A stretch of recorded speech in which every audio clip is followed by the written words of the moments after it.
बिस्मिल्लाहिर्रहमानिर्रहीम, अस्सलाम वालेकुम। आज का जो हमारा आर्टिकल है वो है वेक्टर्स प्रोडक्ट। वेक्टर प्रोडक्ट क्या है जी? Vector product. चैप्टर नंबर 2 है हमारे पास। वेक्टर्स एंड इक्विलिब्रियम चैप्टर का नेम है। और आज हमारे पास जो आर्टिकल है वो है जी क्रॉस प्रोडक्ट, वेक्टर प्रोडक्ट। कल हमने देखा था कि there are 2 types of multiplication of vectors. Vectors की जो मल्टीप्लिकेशन है इसकी 2 टाइप्स हैं। एक को हमने लास्ट टाइम स्टडी किया था जिसे हमने स्केलर प्रोडक्ट कहा था, यानी कि डॉट प्रोडक्ट। आज का जो हमारा आर्टिकल है, जो टॉपिक है वो है जी वेक्टर प्रोडक्ट।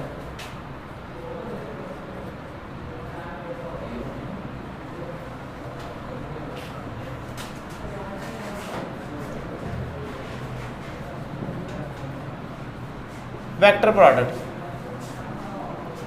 ये भी एक इम्पोर्टेंट टॉपिक है।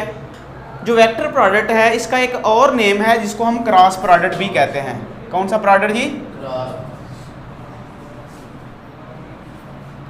क्रॉस प्रोडक्ट, राइट जी। ये हमारे पास क्रॉस प्रोडक्ट आ गया।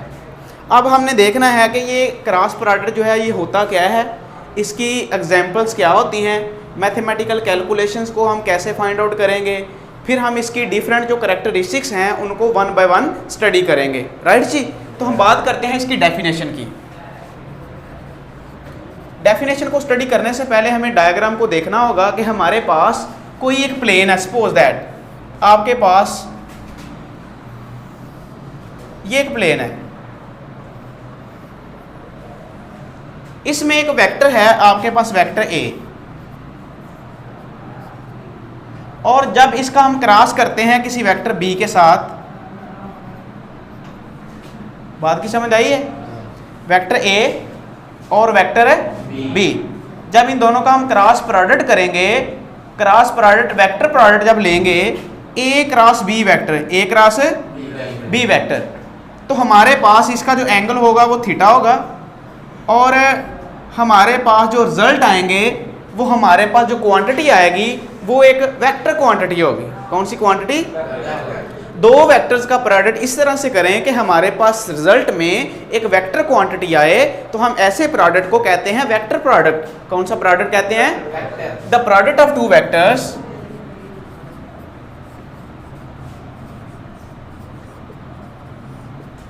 The product of 2 vectors results into a scalar quantity or vector quantity? Into a vector quantity. Into a vector quantity is called vector product. Is called, यानी कि 2 vectors का product किया जाए और हमारे पास जो क्वांटिटी आए वो एक वेक्टर क्वांटिटी हो। तो वेक्टर क्वांटिटी एक ऐसी क्वांटिटी होती है कि जिसमें मैग्नीट्यूड के साथ साथ क्या होती है जी? डायरेक्शन। इस चीज को देखने के लिए हमने कल स्टडी किया था कि हमारे पास एक वेक्टर है ए और हमने इसका डॉट किया था बी वेक्टर के साथ, और रिजल्ट के तौर पे हमारे पास द वेक्टर ए है तो वेक्टर ए की मैग्नीट्यूड, बी वेक्टर है तो बी की मैग्नीट्यूड, और इन दोनों के दरमियान बनने वाला एंगल। बात की समझ आ गई? हमारे पास मैग्नीट्यूड आ रही थी, मैग्नीट्यूड में हमारे पास डायरेक्शन नहीं थी, मैग्नीट्यूड में हमारे पास डायरेक्शन नहीं थी, क्योंकि वो एक स्केलर क्वांटिटी हमें दे रहा था। क्या दे रहा था जी? लेकिन जब हम इसकी बात करेंगे, हमारे पास जो 2 वेक्टर आपस में प्रोडक्ट होंगे तो हमारे पास जो रिजल्ट आएगा वो एक वेक्टर क्वांटिटी होगी। कौन सी क्वांटिटी होगी?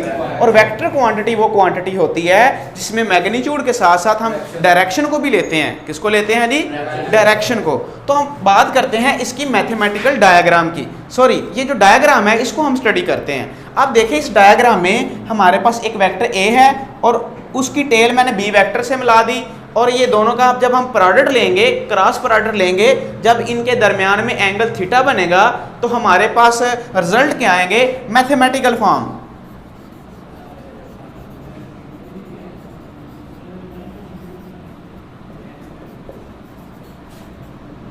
देखिएगा यहाँ पे vector A cross vector B is equal to, vector A है तो magnitude of vector A and the magnitude of vector B and angle between them sine of theta.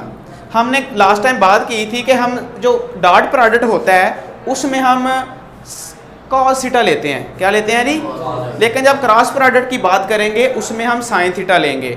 उसकी एक वजह तो ये है कि हमारे पास साइन जो है ये उन वैल्यूज़ में आता है जहाँ पे 90 का एंगल बनता है। सपोज दैट एक इलेक्ट्रॉन है वो अराउंड द न्यूक्लियस रिवॉल्व कर रहा है, मूव कर रहा है, तो जो जब वो मूव करता है हमारे पास सपोज एक इलेक्ट्रॉन है वो अपने ऑर्बिट में वो मूव कर रहा है, तो ये उसकी जो डायरेक्शन है ये टूवर्ड्स द टेंजेंट है, उसकी वेलोसिटी, ये उसकी वेलोसिटी टूवर्ड्स द टेंजेंट है और ये हमारे पास उसका एक्सेस है। तो इनके दरमियान में बनने वाला जो एंगल होता है वो हमारे पास 90 डिग्री होता है, theta is equal to 90 degree. इसी तरह हमारे पास जो टॉर्क का इफेक्ट होता है, जब टॉर्क में क्या होता है हमारे पास कि एक फोर्स जो है वो परपेंडिकुलर फोर्स एक्ट कर रही होती है लाइन ऑफ एक्शन के ऊपर, तो वो 90 का एंगल बना रही होती है। तो 90 के एंगल पे साइन जो है ये हमें मैक्सिमम वैल्यू देता है, साइन हमें 90 के एंगल पे मैक्सिमम वैल्यू देता है। साइन 91 होता है हमारे पास, लेकिन अगर यहाँ पे हम काज को ले लें तो काज 90 पे हमें 0 की वैल्यू देता है। तो बात की समझ आ गई। तो हम इसलिए यहाँ पे जो हमारे पास क्रॉस प्रोडक्ट है उसमें साइन थीटा को लेते हैं। किसको लेते हैं जी, साइन थीटा को। तो हमारे पास यहाँ पे साइन थीटा आ गया। अब सोचने की बात यह है कि हमने दो वेक्टर्स का जो प्रोडक्ट लिया है तो हमारे पास एक मैग्नीट्यूड आ रही है, तो magnitude is a scalar quantity, magnitude is a, तो फर्दर इसको एक्सप्लेन करने के लिए साथ में एक यूनिट वेक्टर लगा देता हूँ n, यूनिट वेक्टर है n। क्या मतलब, इसका मतलब ये है कि यूनिट वेक्टर किसी भी वेक्टर किसी भी मैग्नीट्यूड के साथ साथ डायरेक्शन को भी रिप्रेजेंट करता है। जो हमारे पास वेक्टर्स की मैग्नीट्यूड है उसके साथ साथ डायरेक्शन भी आ रही है। यानी कि हमने डेफिनेशन में ये चीज़ पढ़ी है कि हमारे पास जो दो वेक्टर्स का जो प्रोडक्ट है वो हमारे पास रिजल्ट में हमें क्या देता है, वेक्टर क्वांटिटी। क्या देता है जी, यहाँ तक सब बच्चों का क्लियर है जी। अच्छा, इसकी डायग्राम पे चलते हैं। अभी डायग्राम को मैंने जो है ना एक्सप्लेन करना है। हमारे पास एक वेक्टर ए है, इसका जब प्रोडक्ट करेंगे वेक्टर बी के साथ तो हमारे पास n यूनिट वेक्टर ये आएगा, ये n यूनिट वेक्टर आएगा। जब दो वेक्टर्स का प्रोडक्ट करेंगे तो इन दोनों की डायरेक्शन नॉर्मल यूनिट वेक्टर होगी, ठीक है। ये n क्या है, ये n हमारे पास एक यूनिट वेक्टर है जो a क्रॉस b की डायरेक्शन के बारे में हमें बता रहा है, plane containing a and b, a cross b। बात की समझ आई है। अब हम आगे इसको फर्दर जब एक्सप्लेन करेंगे तो उसमें डिटेल में ये चीज़ डिस्कस करेंगे, इसकी जो कैलकुलेशंस हैं उनको। अब हम बात करते हैं इनकी एग्जांपल्स की।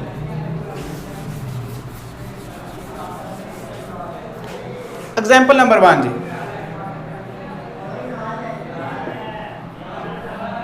हमने ऐसे एग्जांपल को देखना है कि जिसमें दो वेक्टर क्वांटिटी आपस में क्रॉस के जरिए मल्टीप्लाई होती हैं और रिजल्ट हमें एक वेक्टर क्वांटिटी मिलती है। सपोज दैट हमारे पास है जी द क्रॉस प्रोडक्ट ऑफ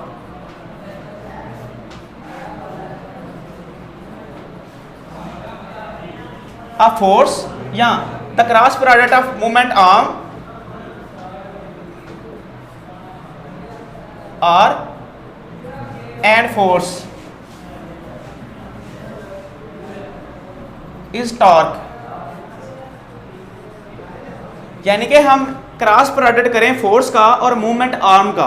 ये हमारे पास मूवमेंट आर्म है R और इसका क्रॉस प्रोडक्ट करें फोर्स के साथ तो हमारे पास जो नई क्वांटिटी आएगी वो टार्क होगी। और torque also vector quantity, torque also ये मूवमेंट आर्म है। सपोज दैट आपके पास यहाँ पे एक बोल्ट है, एक नट है, आपने इसको रेंच के साथ ओपन करना है। तो सपोज ये आपका स्पैनर है, स्पैनर मीन रेंच।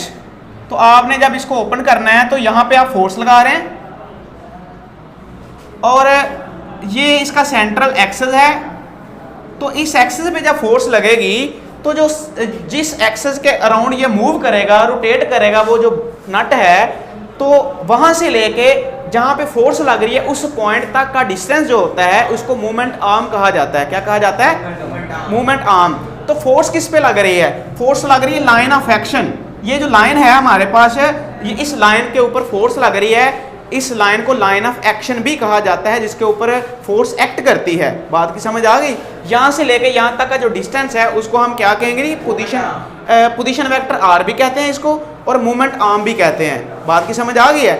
इसकी मिसाल कुछ इस तरह से है कि जब आप दरवाज़ा ओपन करते हैं तो दरवाजे को जब हाथ से पकड़ते हैं तो वहाँ से लेके जिस एक्सेस के अराउंड जो आपका डोर है वो मूव करता है वहाँ तक का जो डिस्टेंस है ये मूवमेंट आर्म कहलाता है। क्या कहलाता है जी, मूवमेंट आर्म। बात की समझ आ गई है? हैंडल से पकड़ा ना दरवाजे को, तो आपने ऐसे खींचा तो वो दरवाज़ा ऐसे टर्निंग इफेक्ट पैदा करता है, उसमें फोर्स लगाने से टर्निंग इफेक्ट पैदा होता है। तो टार्क क्या है? Torque is a turning effect a force produce in a body. Torque is a turning effect a force produce in a body. Second example, ये एग्जांपल नंबर 1 जी। सेकंड एग्जांपल जी, the cross product of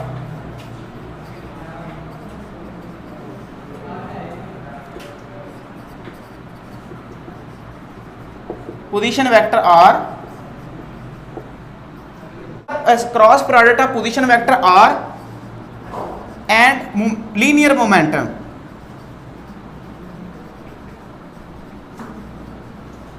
okay जी, ये position vector r क्या है और linear momentum क्या है? लीनियर मोमेंटम है जब बॉडी पे फोर्स लगती है तो वो उसका मिसाल के तौर पे हमारे पास यहाँ पे एक बॉल है, इस बॉल का जो मैस है वो m है, इस पे फोर्स अप्लाई करते हैं तो ये विद वेलोसिटी v मूव करता है इन स्ट्रेट लाइन, तो उस मोमेंटम को हम लीनियर मोमेंटम भी कहते हैं। उस मोमेंटम को हम लीनियर मोमेंटम भी कहते हैं। और ये पोजीशन वेक्टर r क्या है? सपोज आपके पास एक बॉडी है, ये एक बॉडी है और ये सर्कल में रोटेट कर रही है। बात की समझ आई है?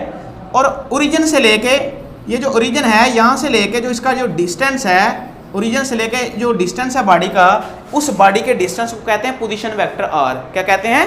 Position vector r। बात की समझ आ गई है? ओके जी, तो ये हमारे पास इसकी एग्जांपल होगी, the cross product of position vector r and linear momentum is angular momentum. ये हमें क्या देता है जी? Angular momentum. एंगुलर मोमेंटम को L से शो किया जाता है और ये होता है R cross P। R cross P, ये हमारे पास एंगुलर मोमेंटम आ गया। The cross product of position vector R and the linear momentum P is called angular momentum. Is called angular. यहाँ तक सब बेटों का क्लियर है जी? ओके, लास्ट एग्जांपल की बात करते हैं। आपके पास एक चार्ज है, चार्ज Q। क्या है जी? आपके पास एक चार्ज Q है, वो विद वेलोसिटी v मूव कर रहा है in the presence of magnetic field. In the presence of, आपके पास चार्ज Q है, v वेलोसिटी से वो मूव कर रहा है in the presence of magnetic field. In the presence of magnetic field. तो इस चार्ज के ऊपर फोर्स, मैग्नेटिक फोर्स लगने से जो इस चार्ज के ऊपर मैग्नेटिक फोर्स एक्ट कर रही है, तो उस मैग्नेटिक फोर्स का जो हमारे पास फार्मूला होता है वो है जी F is equal to Q into V cross B. Q into V cross B.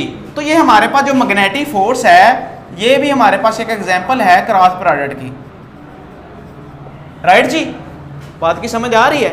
इसमें हमारे पास है ये दोनों वेक्टर्स क्वांटिटी हैं, और जो हमें नई क्वांटिटी मिलती है फोर्स, ये भी एक वेक्टर क्वांटिटी है। तो ये थी हमारे पास 3 एग्जांपल्स ऑफ वेक्टर प्रोडक्ट, जिसमें हमने ये चीज़ देखी है कि हमारे पास दो वेक्टर क्वांटिटीज़ को मल्टीप्लाई किया जाए तो जो नई क्वांटिटी बनती है वो भी एक वेक्टर क्वांटिटी है, वो भी एक। हमने एंगुलर मोमेंटम में देखा कि हमारे पास दो क्वांटिटी आपस में प्रोडक्ट हो रही है क्रॉस प्रोडक्ट के जरिए, तो हमारे पास जो नई फिजिकल क्वांटिटी आ रही है वो भी एक वेक्टर क्वांटिटी है, वो भी एक